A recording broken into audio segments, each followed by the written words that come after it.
talekeka omukulu Dr. Jose Chameleon mulwadde naye abasinga babuusabuusa obulwadde bwe osobola okubaako obugambo bw'omugamba naddala nga yavuddeyo n'agamba yeetaaga essaala zaffe.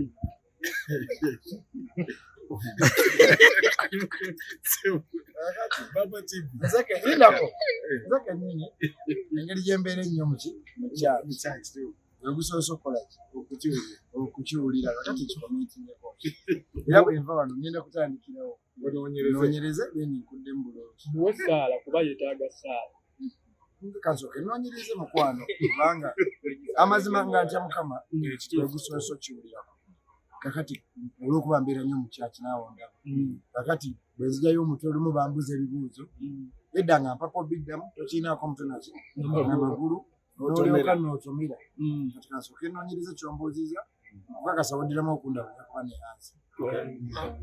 But doctor is my friend, is my brother. Uganda and Asa Bugembe. Abayimbi ba gospel abasinga bagamba. Omwana yaliko.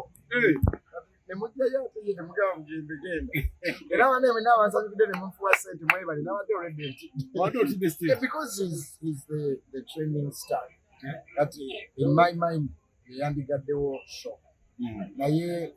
Madrid ne Chico. Basaba nti egalewo naki kusaba so nenfuba nnyo ntuuke bifo naye tuba n'okusaba ekiwatu ekyamu natuselete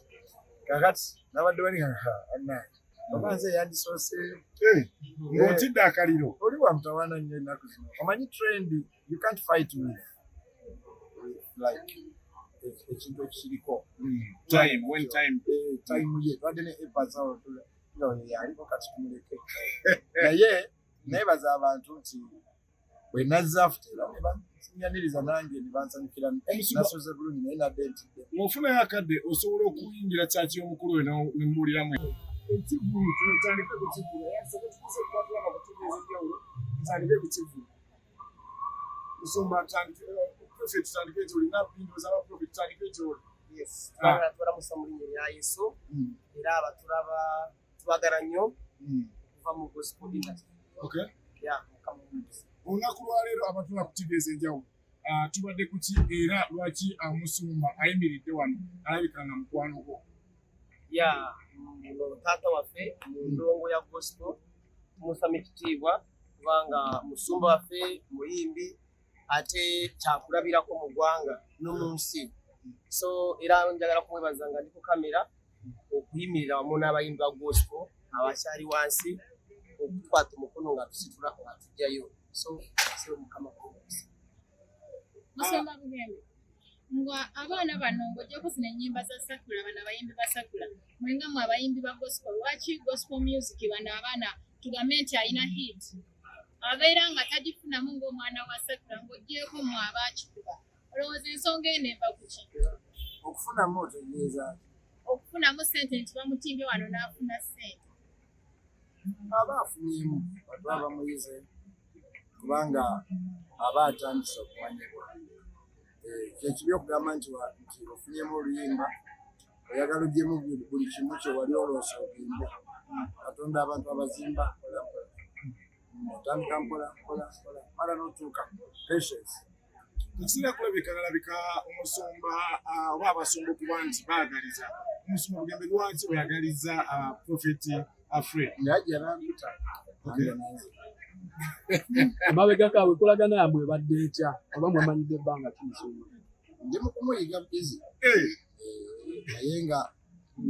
ab'ofiisi yange bagamba muntu mulungi tujje tumuwadde so saagala gamba nti tuvudde wala nnyo sinyo naye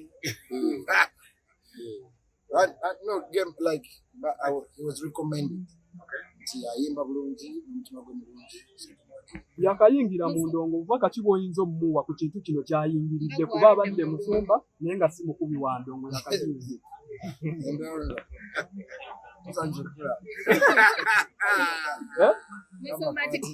kigambo ki ky'oyinza omugamba kyalina okwewala? It's good too. What atandise ssabo tatandise kumenya mabaala atandise kuyimbira Katonda.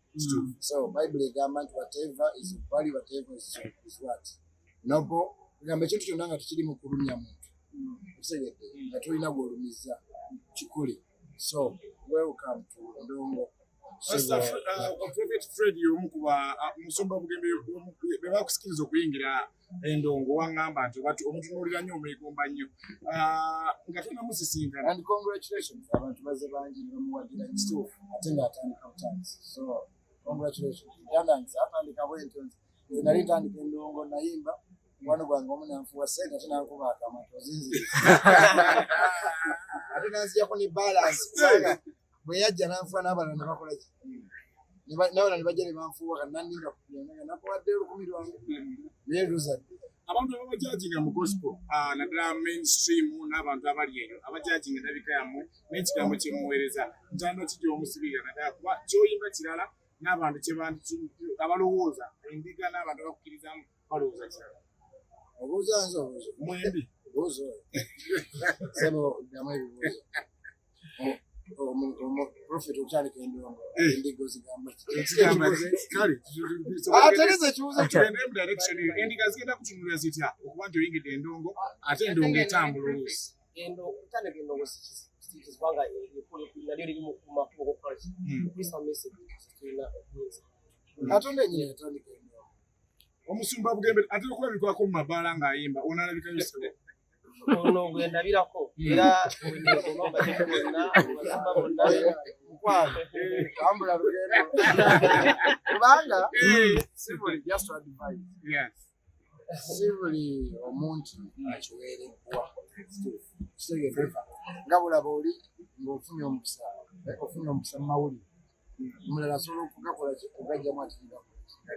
advise rising gospel superstars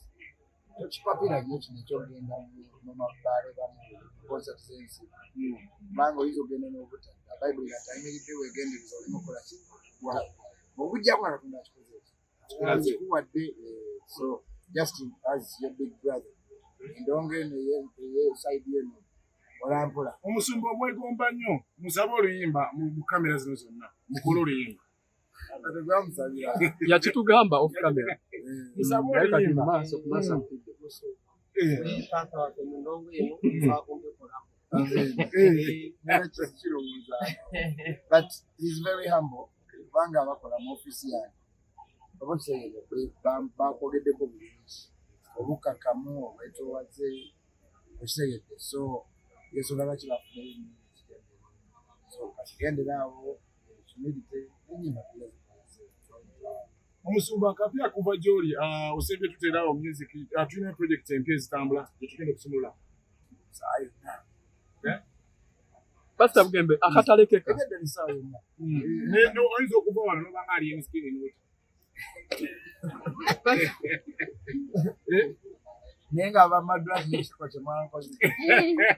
mujjayo muti ali emisikini muganzireyo omulembe guno mugandebazikunda lisaawa naye nasanyuse natidde banne ono mwana yaliko yampita ate kati mampisa esize kalowoozo kikowa abalabi n'emikwano n'abasoose okumanya olw'olunaku lwaleero nga bakoleire ku musumba Bugembe abanakulaba ku sikulinizo basuubiza musumba ono yomu bakumye ekitiibwa kyabwe okuweereza mu mazima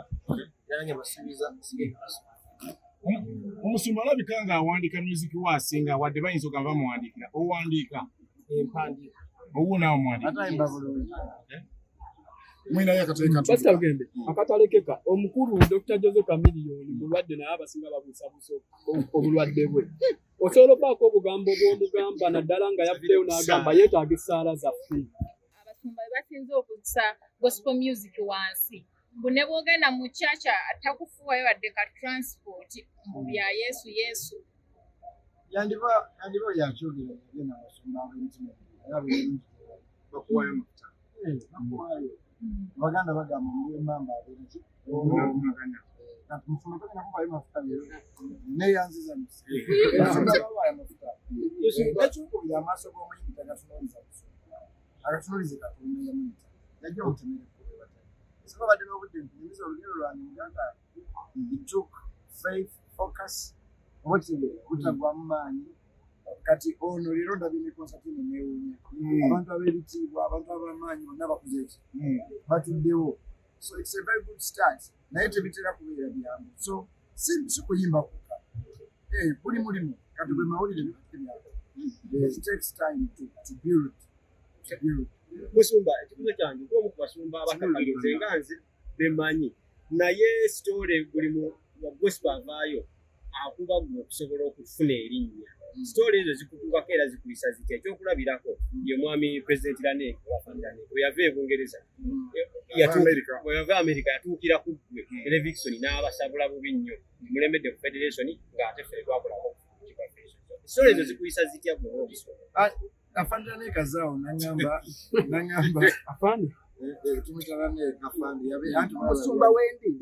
wendi muzee yaze nangamba tunange byola kati ngai biki ngasikira banga sikiwuliranga nkuma nnyo Musumba wava ku social media yagivaako nkuma nnyo kaliko ku WhatsApp nkuma nnyo mind yange era nagamba benkola nabo ndetera ekintu kyonnanga ddala nga kiri bwate kubanga oli agenda kukutta oba kitegeera aho tuveeyo naye afananeko okwanika ebipande byange amanyala kalina byabaza fanda ayagala nnyo ebintu bya kamera ebyo bamalabe nnyo kakati tokubye nnyo muze ati kati kulwaki wanika ebipande yatusuubiza n'okukola ekiddako era yasuubiza okunkuba okukola ekiddako satova ku bukulembeze nedda wamma musumba kiri bwe kiti nagenda America nendekawo entebe yange nokiwamba namba musumba n'atwala ekifo wambibwa obwakabaka bonga bunafuni kakati Alein kito kyange kino kyagala nnyo amawulire nakitegedde kakati omuntu emutegeera teri muntu muzibu kubeera naye omuyivu ayagala nnyo nnyo ababe nga ng'alinako akatambula nga bamwogerako simanyi ekinamutuusa naye bw'oba omumanyi Alein si ye muntu gwenyiigira okitegedde era namugamba ekimu mbadde sikirabangako naye making sure that ate tekyexceedinga but Alein alinamu ekintu ekirungi oba omusimye nnyo newankubadde olumu ekkubo lyakozesa okukituukako litaveeyo Prophet Fred abantu bakwata obuweereza ng'ovudde gw'otadde konsati yo mu kyaki abantu batera okutambula ne batalaaka ewalala okwongera okubunyisa enjiri kikomye wano oba waliwo waagye kigenda okutambula nga olaba nti Musumba Bugembe era asobola okuba worship house